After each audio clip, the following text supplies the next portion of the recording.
లేదా అంటూ సీఎం చంద్రబాబు నిలదీసిన ఉద్యోగులు ఓపీఎస్ పునరుద్ధరించాలని డిమాండ్, లేకపోతే ఉద్యోగుల ఆగ్రహానికి గురికాక తప్పదు. సిపిఎస్ ఉద్యోగుల చలో విజయవాడలో ఉద్యోగ సంఘాల నేతల హెచ్చరిక. ఉద్యోగుల ఆందోళనకు పూర్తి మద్దతు ప్రకటించిన ఏపీ ఎన్జీఓ సంఘం.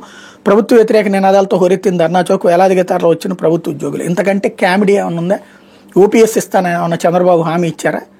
సిపిఎస్ అన్నది ప్రారంభించింది అసలు చంద్రబాబు టైంలోనే.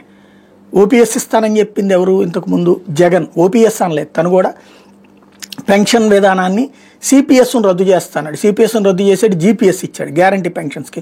వద్దు, మాకు ఓపీఎస్ఏ కావాలన్నారు. ఓపీఎస్ ఇచ్చే ధైర్యం భారతదేశంలో ఏదో డ్రామాలాడే కొన్ని రాష్ట్రాల్లో తప్పించి నిజాయితీగా ఉండే ఏ రాష్ట్రం వల్ల కూడా కాదు, కేంద్ర ప్రభుత్వం వల్ల కూడా కాదు. ఇస్తే దేశం అంతా కూడా అమ్మేసి ఉట్టి ఉద్యోగులకి పెన్షన్లకి జీతాలు ఇచ్చేసి మిగతా వాళ్ళందరూ అడుక్కు తినాలా, అన్ని సంక్షేమాలు వదిలేసేసి ఏ పని చేయలేరు అనమాట. అది తెలిసి కూడా కావాలని చేస్తున్నటువంటి ఇష్యూ. లేకపోతే ఆఫ్ఘాన్ని అల్లాడించిన